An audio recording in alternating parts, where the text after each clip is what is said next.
Lanjutkan, kita undang untuk pemakalah keempat, yaitu Bapak Suyadi, SPD MSI, asal dari instansi Balai Bahasa Sumatera Utara, dengan judul karya ilmiah beliau, Strategi Pemertahanan Sastra Lokal dalam Merekatkan Kebinekaan di Tapanuli Tengah. Oke, bagi Bapak Suyadi, saya persilakan. Ya, selamat sore. Assalamualaikum warahmatullahi wabarakatuh. Waalaikumsalam warahmatullahi wabarakatuh. Selamat sore, Bapak. Ya, minal aidin wal faizin.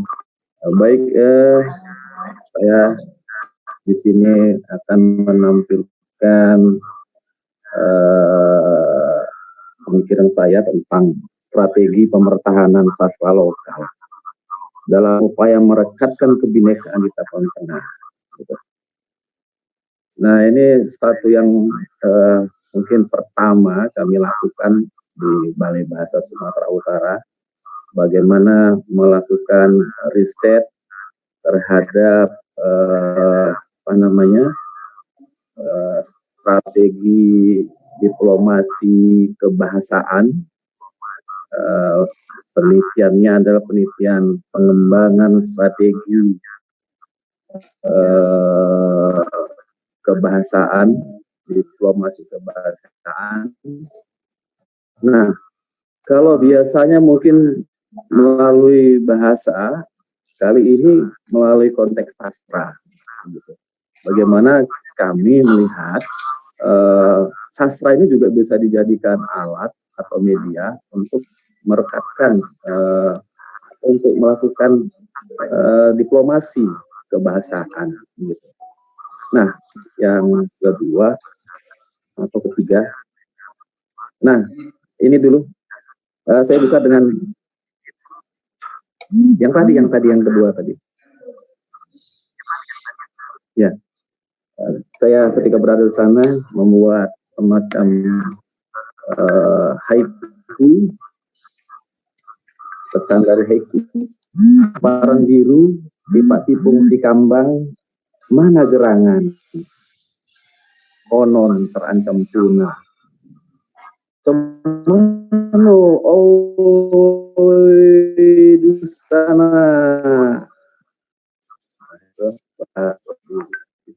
Nah, silakan yang kedua, yang ketiga. Slide yang ketiga.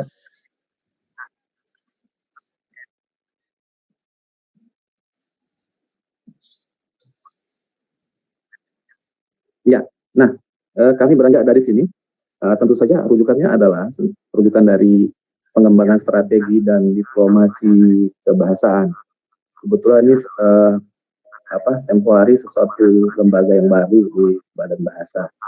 Tapi sekarang sudah lembaga ini sudah tidak ada, merger ke pusat yang lain. Nah, dalam pengembangan strategi dan diplomasi kebahasaan ini ada dua hal, yang strategi dan forensik kebahasaan.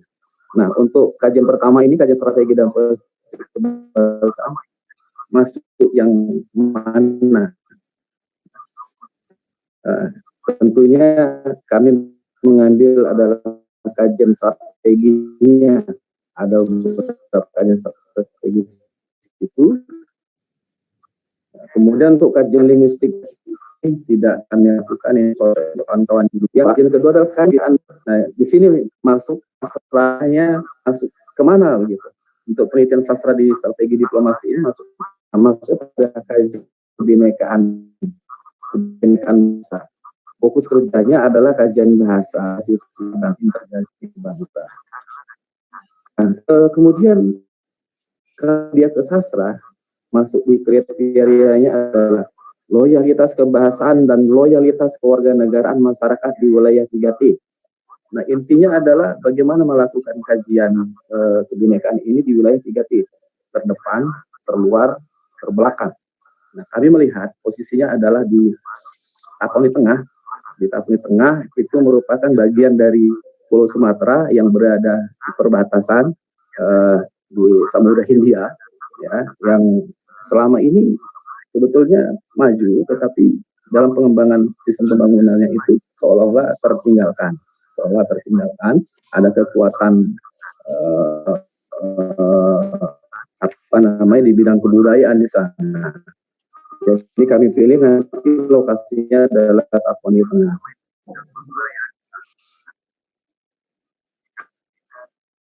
Seterusnya.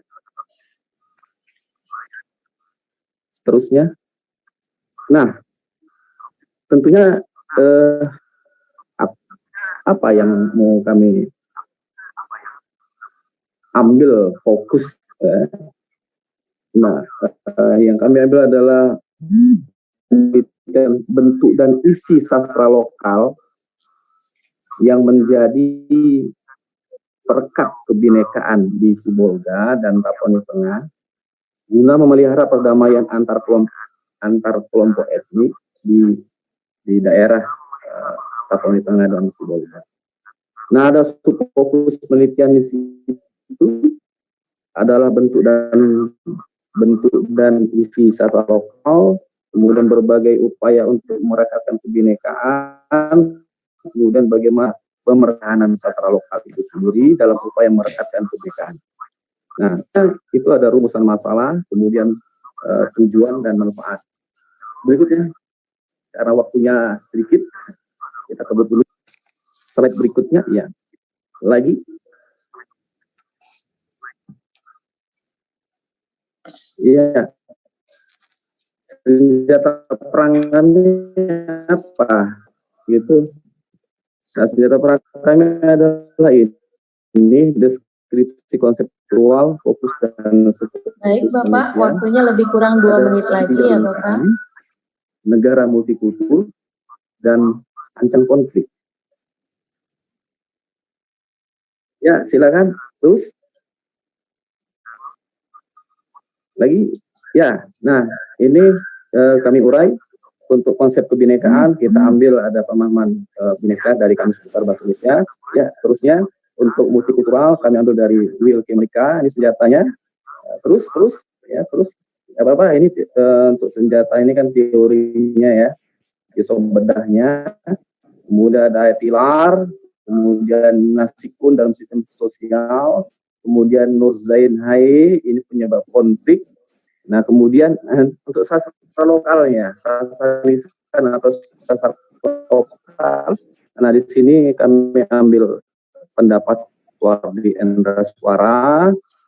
Nah, kemudian ini hasil penelitian ini harus saya tunjukkan lagi hasil penelitian. Kemudian ini lewatkan saja, lewatkan. Ya, ini lewatkan. Ini juga senjata kita berada di Tapani Tengah. Nah, ini temuan. Nah, temuan di sini dulu. Nah, di sini kami membagi adalah ekspresi sastra dan tradisi oral sastra lokal di Tapani Tengah itu. Pertama adalah kesenian Sikambang, itu merupakan ekspresi sastra.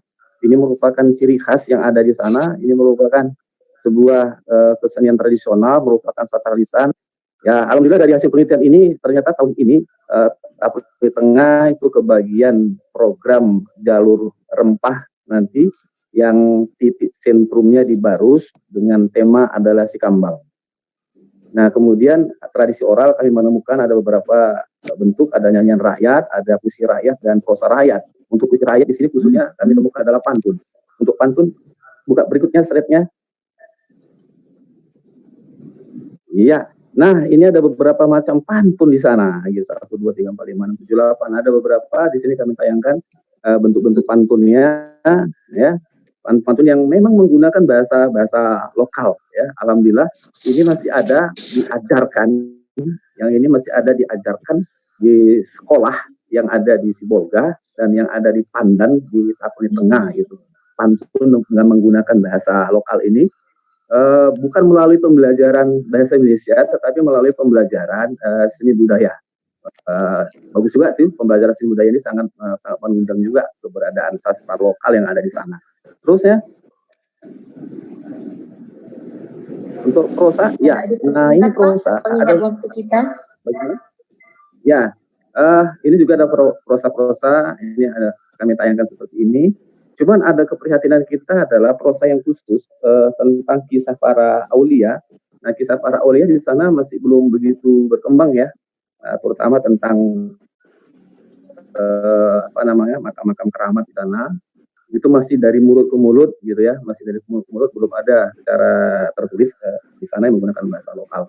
Dan dari kisah-kisah aulia ini ada di sana Hamzah Pansuri ya, Hamzah Pansuri sebagai seorang ulama. Dia dikenal sebagai seorang ulama di sana, bukan sebagai penyair, bukan sebagai pujangga untuk Tapani Tengah itu. Jadi ajaran-ajaran tasawuf Hamzah Pansuri itu yang dianut oleh warga Tapani Tengah. Terusnya, simpulan.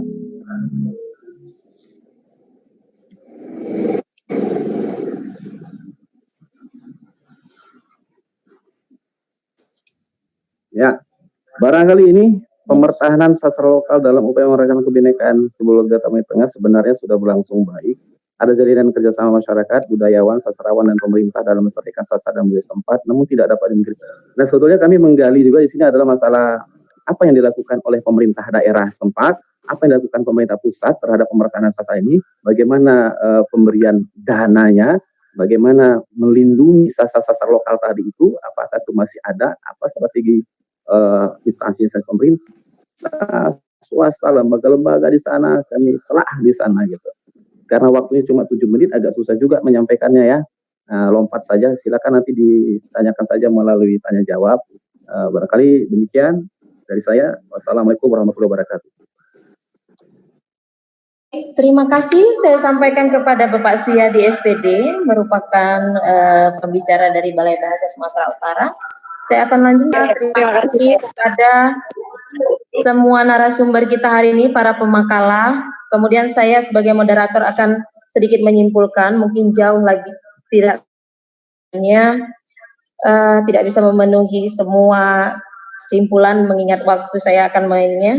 Jadi apa yang bisa saya sampaikan sebagai moderator dari hasil pemaparan ke-9 narasumber kita hari ini, bahwasannya kita berbicara tentang marwah bangsa, di mana dari berbagai aspek yang telah dipaparkan oleh para pemateri kita hari ini semua. Bahasa Indonesia merupakan marwah bangsa Indonesia. Kemudian bahasa Indonesia sebagai wahana pembentukan karakter bangsa, kemudian merekatkan kebinekaan, sumber pendidikan karakter bangsa, dan merupakan jati diri bangsa. Jadi saya rasa cukup sekian dari saya. Terima kasih atas kehadiran Bapak Ibu sekalian. Semoga kita semua selalu dalam lindungan Allah Subhanahu wa Ta'ala. Atas nama Universitas Amir Hamzah, saya mengucapkan terima kasih atas partisipasi Bapak Ibu sekalian semuanya, baik sebagai pemakalah dan juga sebagai peserta hari ini. Untuk informasi lebih lanjut mungkin kita bisa berdiskusi melalui grup WhatsApp. Terima kasih dari saya akhiri dengan Assalamualaikum warahmatullahi wabarakatuh.